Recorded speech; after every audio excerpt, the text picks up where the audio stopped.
Hello friends, एक बार फिर से आप सभी का मेरे चैनल स्टडी विथ यू में स्वागत है। तो आज मैं लेके आया हूँ प्रीवियस ईयर क्वेश्चन सीरीज का सेट नंबर 3।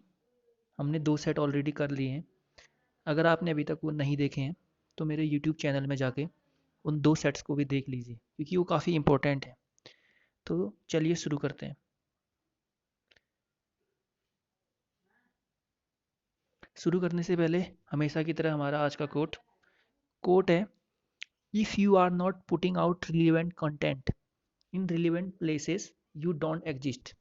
कहने का मतलब है कि अगर आप सही समय पर सही काम नहीं करते हैं तो आप एग्जिस्ट नहीं करते हैं। अगर दूसरे शब्दों में कहें तो अगर आप एग्ज़ाम से रिलेटेड नहीं पढ़ते हैं, क्योंकि पढ़ाई हर कोई कर रहा है, लेकिन अगर आप एग्ज़ाम रिलेटेड नहीं पढ़ रहे हैं, सिर्फ पढ़े जा रहे हैं और कुछ भी पढ़े जा रहे हैं, तो इससे सक्सेस नहीं होनी है। तो पढ़िए, उसमें मेन इंपॉर्टेंट है प्रीवियस ईयर क्वेश्चन सीरीज। तो ये सीरीज आपके लिए और ज़्यादा इंपॉर्टेंट बन जाती है। तो आगे देखते हैं। ये मेरी टेलीग्राम चैनल की लिंक है। अगर आपने अभी तक ज्वाइन नहीं किया है तो इस चैनल पे जुड़ जाइए, क्योंकि इस चैनल पे मेरी सारी वीडियोस की फ्री पीडीएफ अवेलेबल होती है। और आज से वीडियो के लास्ट में एक क्वेश्चन भी दिया जाएगा जिसका आंसर मैं टेलीग्राम पे प्रोवाइड करूँगा। ठीक है, तो चलिए शुरू करते हैं। देखो, पहला क्वेश्चन है हमारा, स्मारक और उसके स्थान का गलत संयोजन है। स्मारक यानी कि मोनूमेंट, मोन्यूमेंट और उसके जो प्लेसेस हैं वो हमें चेक करने हैं। देखो, पहला है हमारा गेटवे ऑफ इंडिया। ठीक है, गेटवे ऑफ इंडिया हमारा हैदराबाद में है। ये बिल्कुल गलत है। ठीक है, क्योंकि गेटवे ऑफ इंडिया हमारा मुंबई में है, मुंबई। ठीक है, अब आता है, सॉरी ये सूर्य यहाँ पर होना चाहिए था।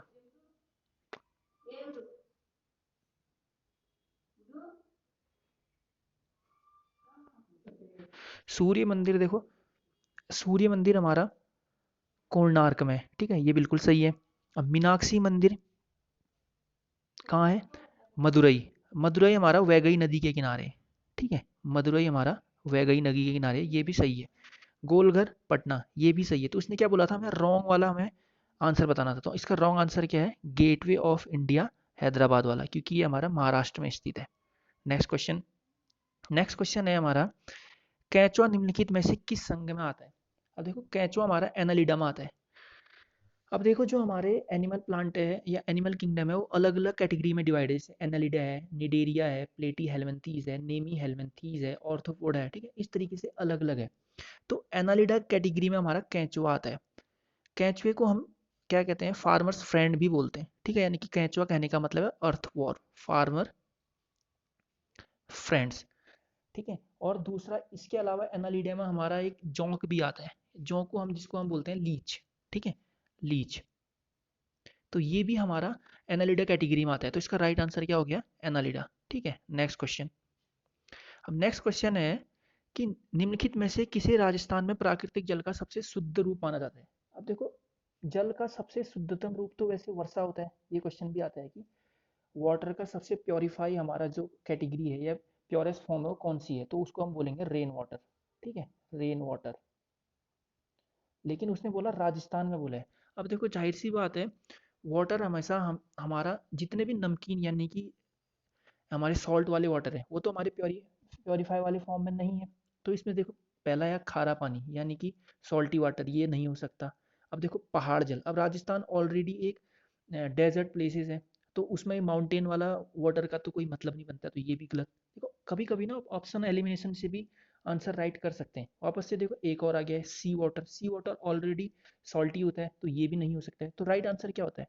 राइट आंसर इसका हो गया हमारा पलार पानी। ठीक है, तो हमारा राजस्थान में प्राकृतिक जल का सबसे शुद्धतम रूप क्या हो गया? पलार पानी। Next question. नेक्स्ट क्वेश्चन है हमारा, भारतीय शास्त्रीय नृत्य में लास्य किसको दर्शाता है? अब देखो, लास्य मतलब क्या होता है? किसी चीज की इच्छा करना।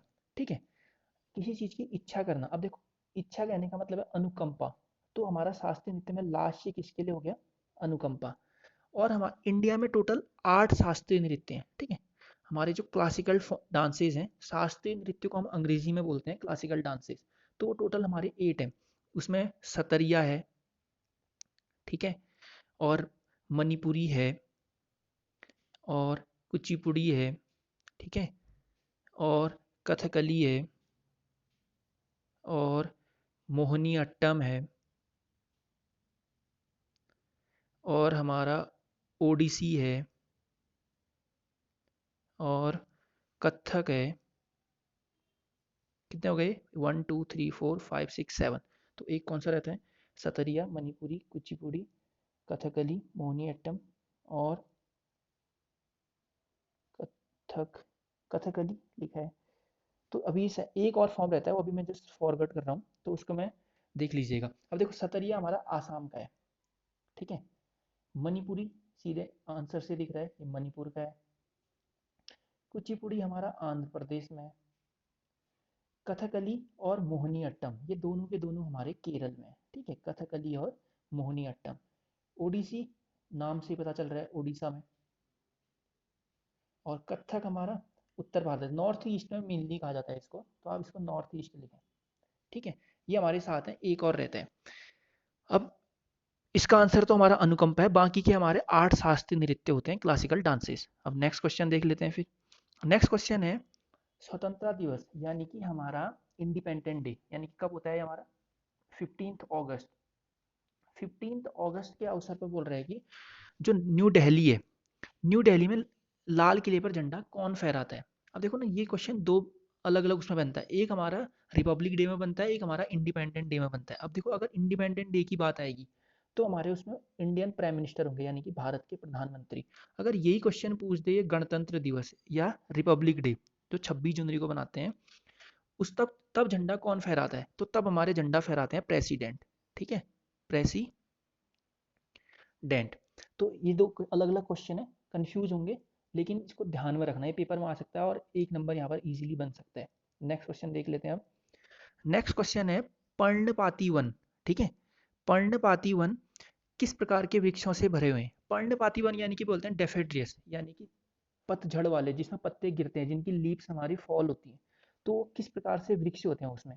अब देखो, बांस है। अब बांस हमारा, इसको हम क्या कहते हैं, झाड़ी वाली कैटेगरी में रखते हैं, ठीक है, झाड़ी यानी कि ग्रास वाली कैटेगरी में रखते हैं। देवदार है, ये हमारा सदाबहार वन रहता है। सदाबहार यानी कि जिसमें ऑल टाइम्स में लीव्स अवेलेबल रहते हैं पूरे साल भर, ठीक है। तो देवदार भी नहीं हो सकता। उसने क्या बोला है? पर्णपाती, पत्ते यानी कि लीव्स गिरने वाले वनों की बात कर रहा है। अब है पाम, ठीक है। ये हमारे मेनली पाम हमारा ड्राई एरिया में पाया जाता है। जैसे पाम ऑयल होता है ना, नाइजीरिया पाम ऑयल के लिए फेमस है। तो नाइजर नदी के किनारे जैसे बोलते हैं, और जो नाइजर नदी के किनारे तो हमारा ऑयल भी हो गया, और दूसरा हमारा जो उसका लैंड एरिया वो बिल्कुल ड्राई वाला है, तो वहाँ पाम में क्या कहते हैं, मोस्टली सबसे ज़्यादा अवेलेबल है। तो ये भी नहीं हो सकता है, तो बचा क्या इसमें? ओक, ठीक है। तो हमारा जो ये पर्णपाती वन है, इसके सबसे ज़्यादा किससे भरे रहते हैं? ओक से, ठीक है। नेक्स्ट क्वेश्चन है हमारा, निम्नलिखित में से भिन्न विकल्प को पहचानिए। अब देखो, निम्नलिखित हमें भिन्न विकल्प को पहचानना है इसमें से। एक मिनट, हाँ। तो इसमें से क्या बोल रहा है कि देखो, ये सब की सब गैस हैं, हाइड्रोजन भी एक गैस है, ऑर्गन भी, नियॉन भी, हीलियम भी। लेकिन ऑर्गन, नियॉन और हीलियम ये सब की सब हमारी इनर्ट गैस है, यानी कि अक्रिय गैस है, किसी से भी रिएक्शन नहीं करती है, ठीक है। और ये हमारी क्लास 18 की है, ग्रुप 18 की, ठीक है, ग्रुप 18 कैटेगरी की है।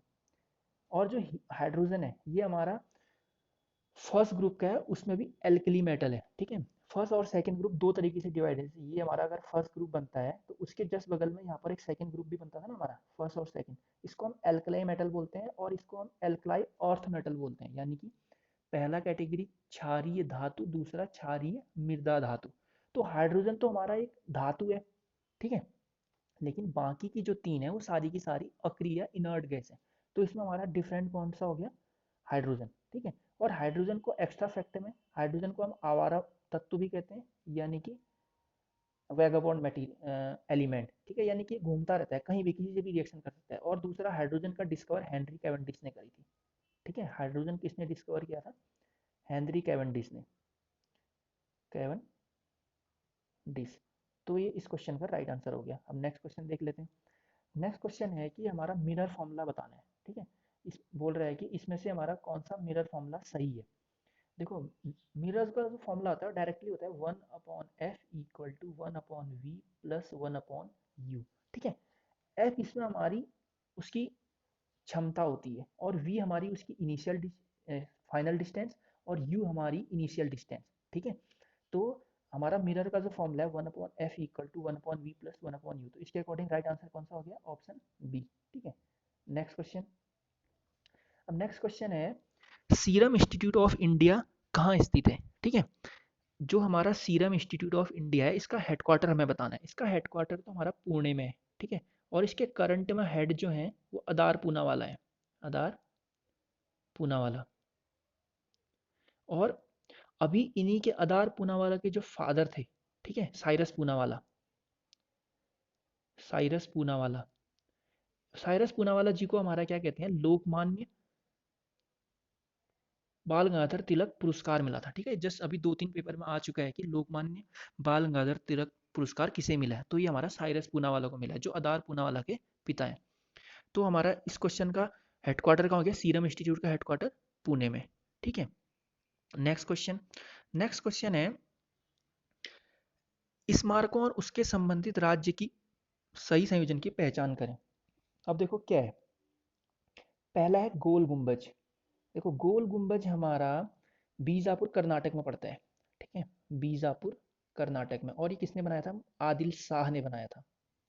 या आदिल शाह उसी की बात कर रहा हूँ मैं, जो 1610 में पुर्तगाली जो हमारा अलबुकर्क आए थे, उसके साथ गोवा में इनका लड़ाई हुई थी आदिल शाह की, जिसमें आदिल शाह हारा था और पुर्तगालियों की गोवा में अधिकार हो गया था। ठीक है, अब दूसरा है छोटा इमामबाड़ा। छोटा इमामबाड़ा लखनऊ उत्तर प्रदेश में, तो ये बिल्कुल सही है। अब देखो चीनी का रोजा केरल, ये बिल केरल में नहीं है। चौथा है कोणार्क सूर्य मंदिर बिहार। कोणार्क सूर्य मंदिर हमारा पुरी उड़ीसा में पड़ता है। ठीक है, पुरी उड़ीसा में।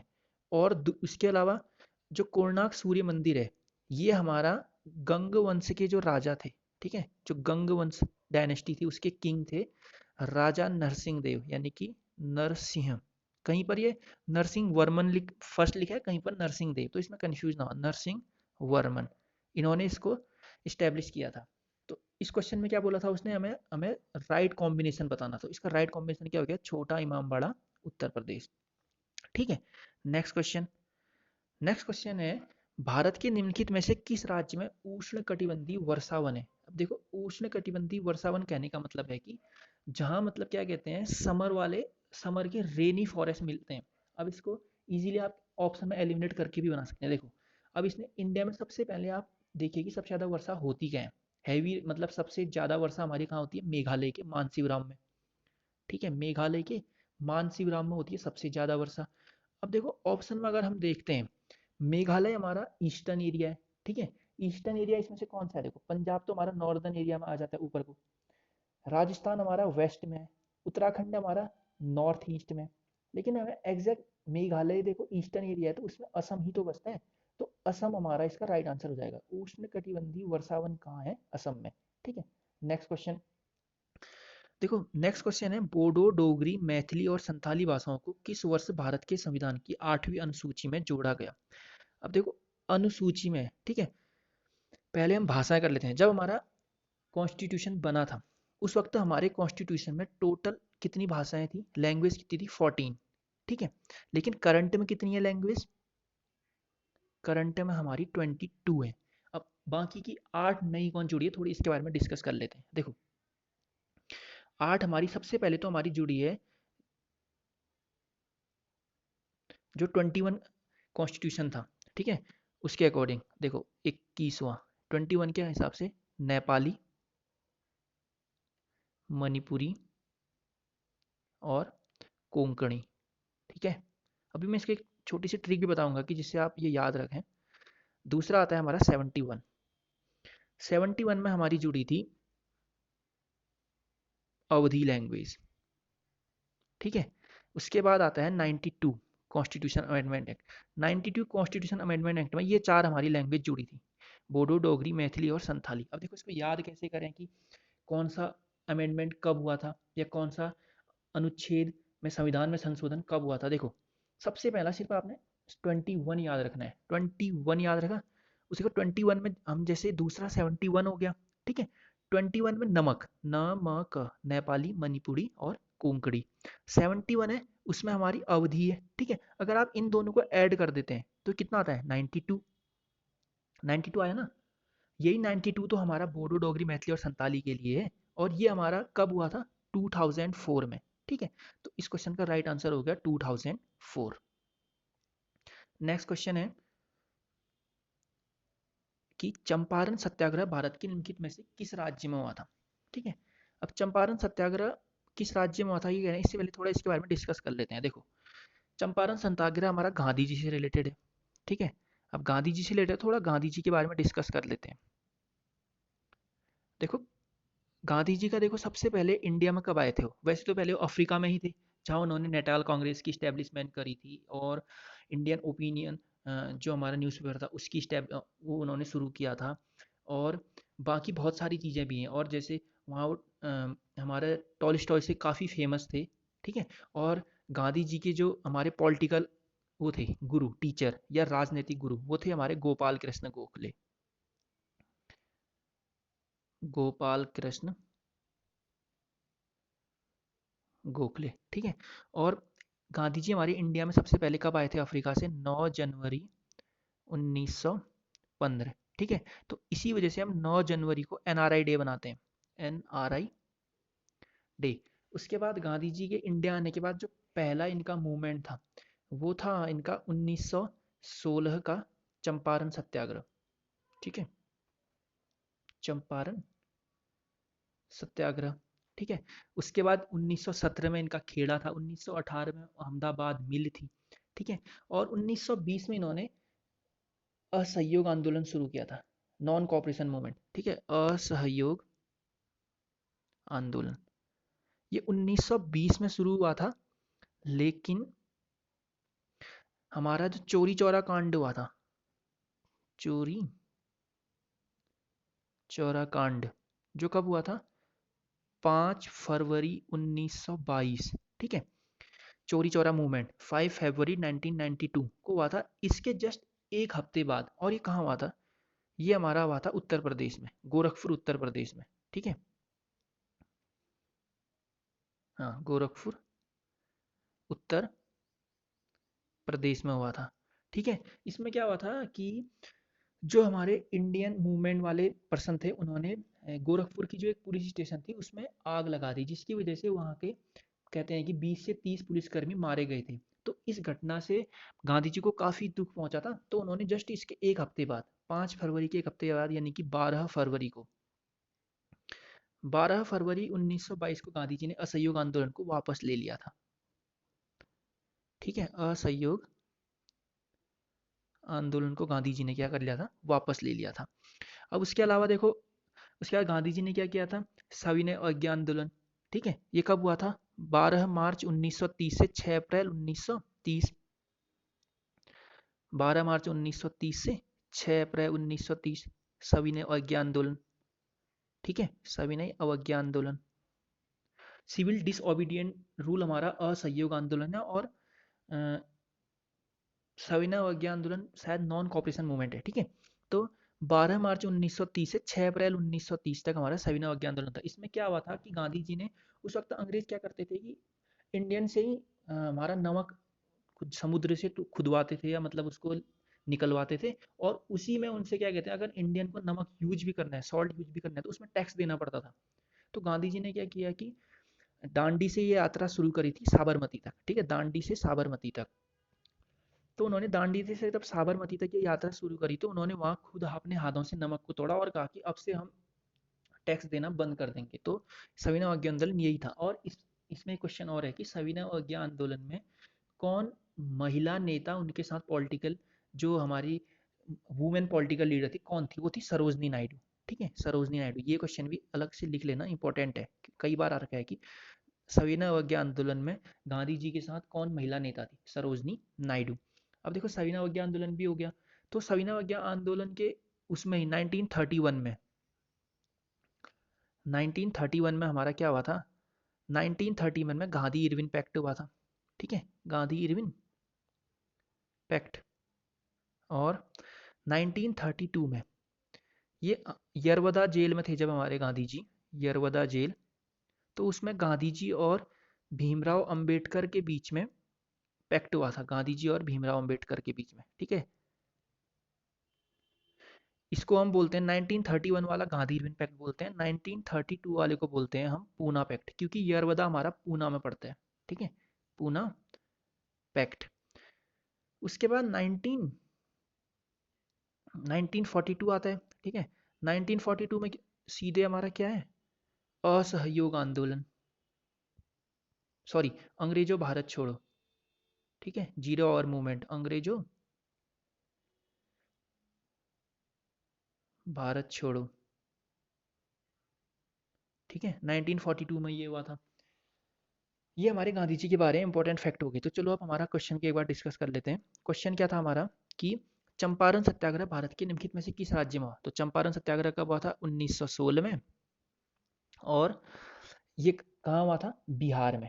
ठीक है, और चंपारण सत्याग्रह के लिए जो बिहार में चंपारण एक क्षेत्र है, वहाँ से राजकुमार शुक्ल, एक किसान है, ये गांधी जी से मिलने आया था जब गांधी जी 1915 में बनारस हिंदू यूनिवर्सिटी के सम्मेलन में भाग ले रहे थे। ठीक है, तो और ये चंपारण सत्याग्रह, ये इसके बारे में क्या है कि उस वक्त अंग्रेज भारतीयों से नील की खेती करवाती थे। इसको हम तिनकठिया पद्धति भी बोलते हैं। ठीक है, नील की खेती करवाते थे। तो उसमें नील की खेती कराने से क्या हो रहा था कि भारतीयों को तो फायदा नहीं हो रहा था, जबरदस्ती नील की खेती कराते थे, और वो नील उनसे लेके अंग्रेज अपने देश में यानी कि इंग्लैंड में भेज देते, जिनको काफी मुनाफा होता था। ठीक है, तो इसी के विरोध में चंपारण सत्याग्रह हुआ था, जो कि 1916 में हुआ था। तो ये क्वेश्चन भी हमारा क्लियर हो गया। तो अब नेक्स्ट क्वेश्चन देखते हैं। सैडल चोटी कहाँ स्थित है? देखो, सैडल चोटी हमारा अंडमान निकोबार में। ठीक है, अंडमान निकोबार द्वीप समूह में स्थित है। अब अंडमान निकोबार की कैपिटल कहाँ है? Port Blair. ठीक है, पोर्ट ब्लेयर। अब अंडमान निकोबार और बाकी हमारे जो एक्स्ट्रा फैक्ट हैं वो भी थोड़ा सा देख लेते हैं हम एक बार। ठीक है, तो देखो हमारे एक्स्ट्रा फैक्ट में अंडमान निकोबार में हमारा एक ज्वालामुखी भी है। ठीक है, जो उसका नाम है हमारा बैरन द्वीप। पेपर में आता है कि बैरन द्वीप कहाँ स्थित है? बैरन द्वीप कहाँ स्थित है? तो बैरन द्वीप हमारा, एक मिनट, हाँ, बैरन द्वीप हमारा ये भी अंडमान निकोबार में है, अंडमान निकोबार। और उसके अलावा भारत का एकमात्र सक्रिय ज्वालामुखी भी इसको कहते हैं। अब जैसे बाकी ज्वालामुखी देख लो, जैसे माउंट सिनाबुंग है, माउंट सिनाबुंग। अब हमने ज्वालामुखी देख ही लिए हैं, तो कुछ एक ज्वालामुखी और देख लेते हैं। या माउंट एटना है, माउंट एटना है, या फिर स्ट्रॉम वैली है, स्ट्रॉम्बोली। ठीक है, देखो माउंट सिनाबुंग ये इंडोनेशिया में है, इंडोनेशिया। और माउंट एटना ये सिसिली द्वीप, इटली में है, सिसिली द्वीप, इटली। और जो स्ट्रॉम वैली है, इसको हम बोलते हैं भूमध्य सागर का प्रकाश स्तंभ, लाइट ऑफ मेडिटेरियन सी। ठीक है, स्ट्रॉम वैली को हम भूमध्य सागर का प्रकाश स्तंभ, लाइट ऑफ मेडिटेरेनियन सी। तो ये हमारे फैक्टर है। बाकी अंडमान निकोबार में चैनल भी है। जैसे देखो, चैनल मतलब क्या होता है कि दो पानी वाले एरियाओं को अलग करता है, और दो हमारे जो लैंड वाले एरिया है उनको कनेक्ट करता है। तो देखो, अगर अंडमान से निकोबार हमें जाना है, ठीक है, अंडमान से निकोबार, तो हम कैसे जाएंगे? 10 डिग्री चैनल से। ठीक है, और अगर हमें मालदीव से मिनिकॉय जाना है, मालदीव से मिनिकॉय, तो हम जाएंगे 8 डिग्री चैनल पे।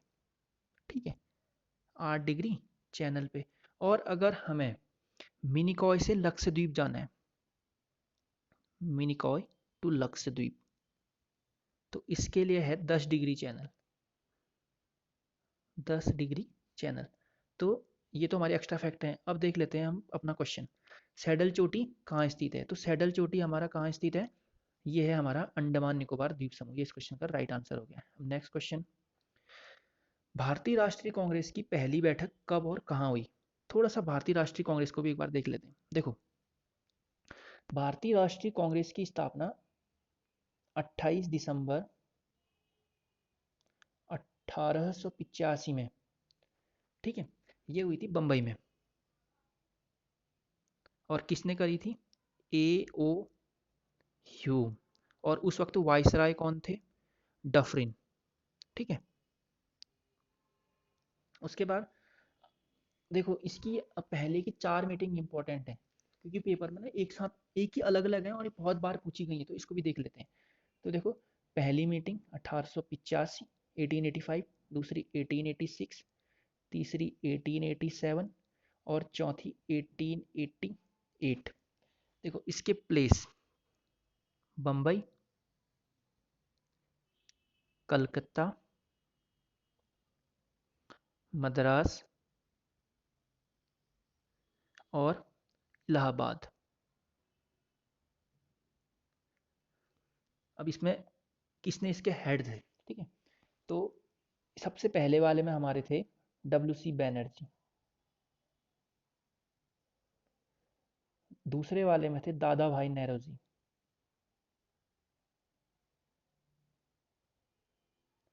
तीसरे में थे हमारे बदरुद्दीन तैयब जी। अभी सब मैं इनकी ट्रिक भी बताऊंगा और क्यों इंपॉर्टेंट है ये भी बताऊंगा। बदरुद्दीन तैयब जी। और फोर्थ वाले में थे हमारे जॉर्ज यूले, जॉर्ज यूले। अब देखो इंपॉर्टेंट क्यों है, पेपर में एक क्वेश्चन आता है कि भारतीय राष्ट्रीय कांग्रेस के पहले अध्यक्ष कौन थे, तो हम लगाएंगे उसमें टिक क्या?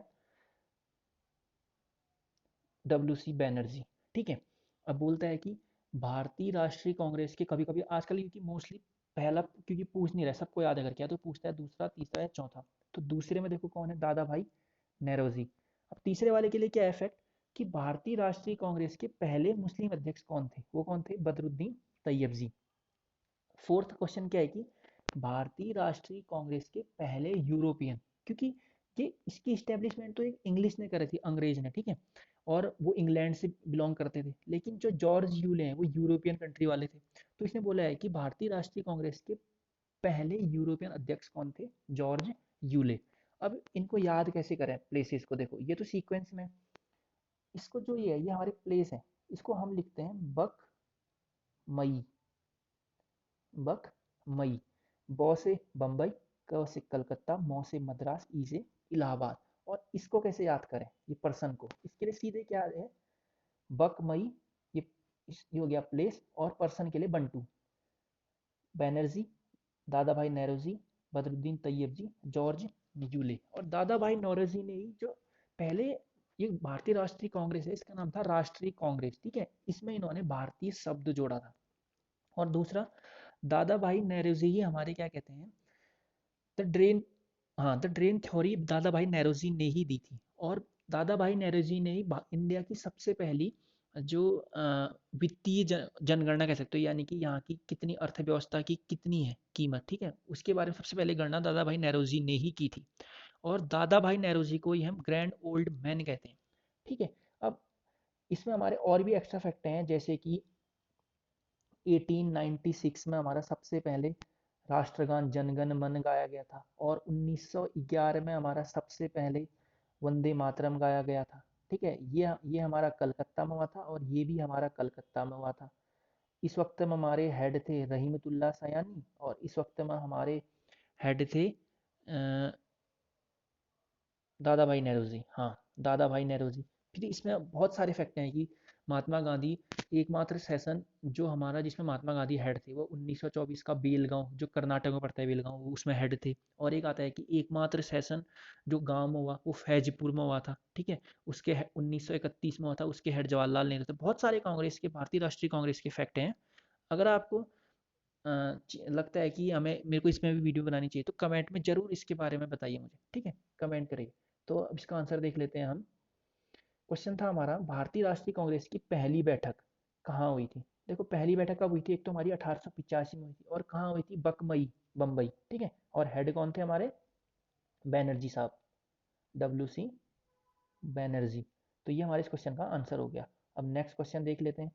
नेक्स्ट क्वेश्चन है, भारतीय संविधान का कौन सा अनुच्छेद वार्षिक वित्तीय विवरण से संबंधित है? बहुत इंपॉर्टेंट क्वेश्चन है। इंपॉर्टेंट क्यों है? देखो, हमारा जो संविधान है, इसमें ना कहीं पर भी आपको बजट शब्द मिलेगा नहीं। जैसे हालांकि हर साल आपको दिखता है कि बोलते हैं कि बजट आ गया, बजट आ गया, लेकिन भारतीय संविधान के जो हमारा जो हमारा इंडियन कॉन्स्टिट्यूशन है उसमें कहीं पर भी आपको बजट वर्ड मिलेगा ही नहीं, उसके बदले क्या है, वार्षिक वित्तीय विवरण वर्ड दिया गया है। और ये किस में है, आर्टिकल 112।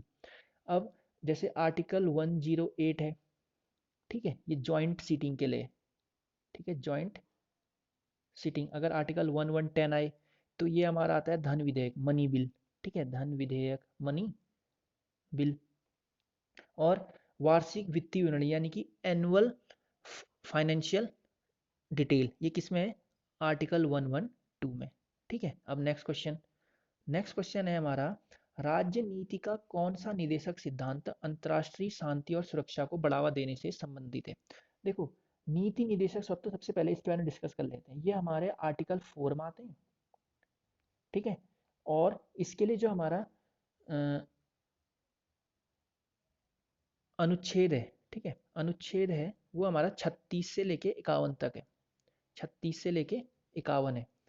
उसमें भी अगर वो बोलता है कि इंटरनेशनल पीस एंड सिक्योरिटी या सेफ्टी, तो उसके लिए आर्टिकल है 51, ठीक है। नीति निर्देशक तत्व, और ये भी आता है कि हमारा डीपीएसपी ये कहाँ से लिए गए हैं, तो हमने ये ले रखे हैं आयरलैंड से। नीति निर्देशक तत्व हमने कहाँ से ले रखे हैं, आयरलैंड। तो ये भी एक इंपॉर्टेंट क्वेश्चन है, ठीक है। तो इसका आंसर क्या हो गया हमारा, आर्टिकल 51। और अब चलो नेक्स्ट क्वेश्चन देख लेते हैं। अगला क्वेश्चन है, मालदीव और लंका में अभियान दल भेजने वाले दक्षिण भारतीय शासक कौन थे। मालदीव और लंका में, अब जैसे ये हमारा अगर इंडिया है, थोड़ा पेंटिंग के मामले में मेरा हाथ बहुत बढ़िया है तो मुझे माफ़ करिए। अगर ये हमारा इंडिया है, ठीक है, इसमें जैसे तो बहुत अच्छा बन गया, तो इसको हम थोड़ा नीचे नीचे लेयर दिखाते हैं, नीचे वाला एरिया, ठीक है। ये अगर हमारा इंडिया है तो इसमें साउथ का एरिया है, तो इसमें मालदीव हमारा यहाँ पड़ता है, ठीक है। और श्रीलंका ये यहाँ पर इस तरीके से पड़ता है। अब देखो, इंडिया और श्रीलंका के बीच में हमारा कौन सा चैनल है, ये भी आता है। तो इसको हम बोल देते हैं या तो आदम का पुल, ठीक है, या फिर हमारा पंबनदीप भी यहीं पड़ता है।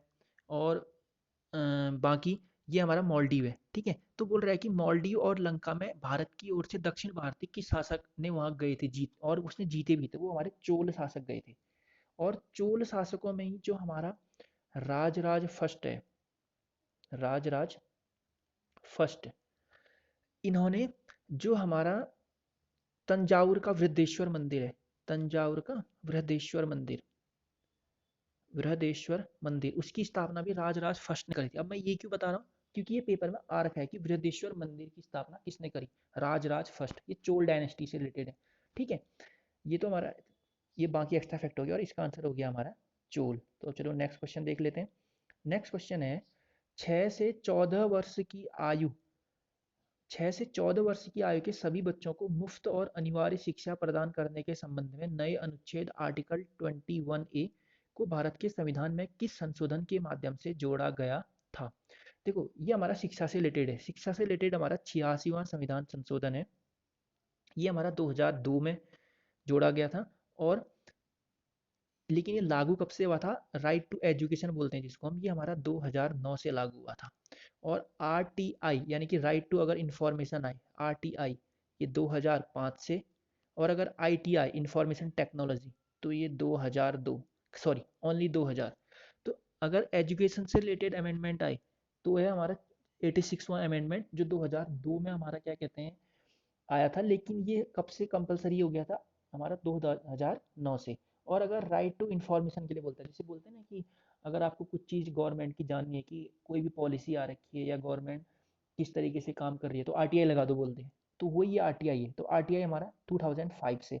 और अगर इंफॉर्मेशन टेक्नोलॉजी की बात करें, कंप्यूटर से रिलेटेड है, तो ये हमारा 2000 ईयर में आया था।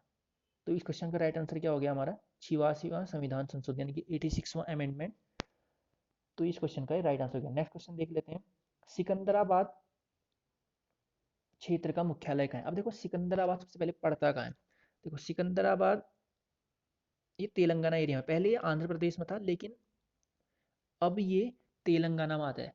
अब आंध्र प्रदेश और तेलंगाना अलग कब हुए, 2 जून 2014, ठीक है। एक बार इसको पेन थोड़ी मैं चेंज कर लेता हूँ, 2 जून 2014, ठीक है। और अब देखो, ये हमारा अगर इंडिया है का, ये साउथ एरिया, अगर ये इंडिया का, अगर अगर ये इंडिया का साउथ एरिया है, तो इसमें यहाँ पर इस एरिया पे लगभग लगभग आंध्र प्रदेश पड़ता है, और इसके जस्ट यहाँ पर हमारा तेलंगाना पड़ता है।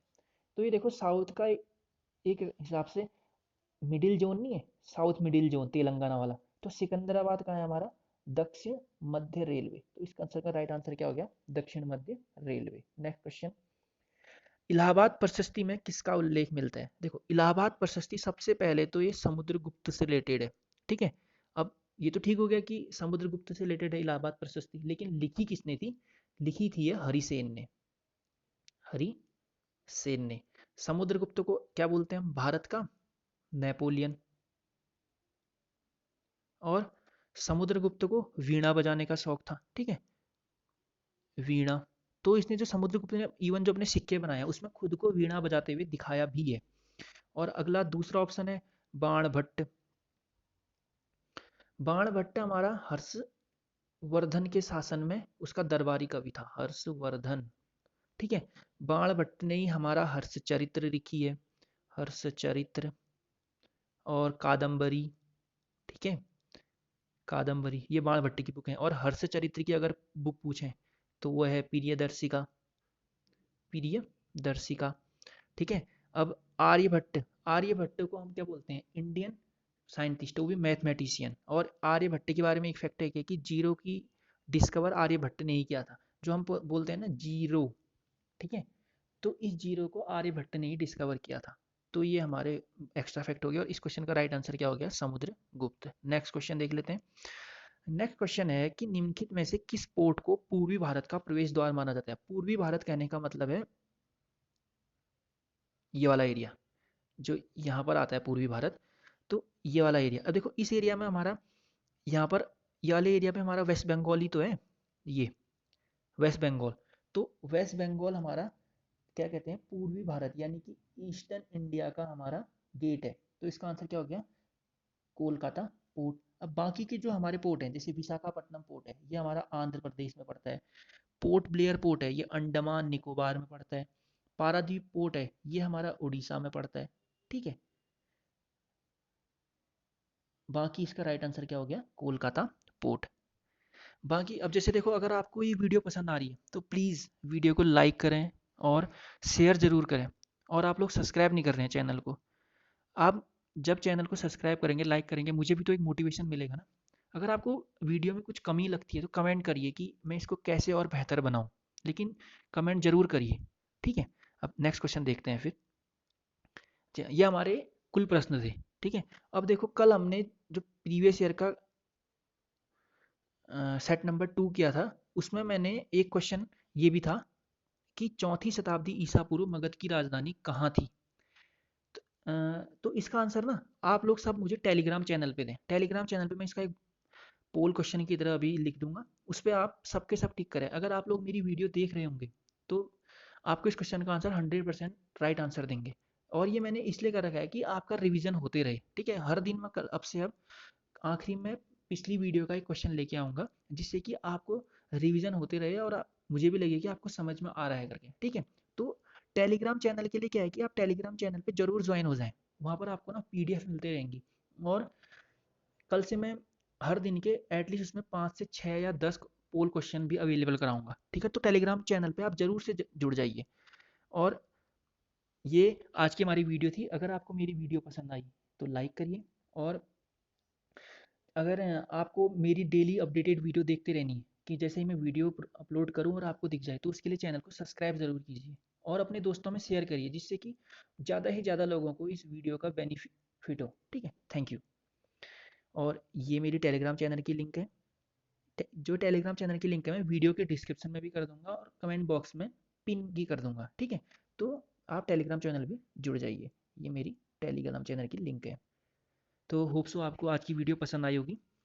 तो चलिए फिर कल मिलते हैं, तब तक के लिए have a good evening. Okay, thank you.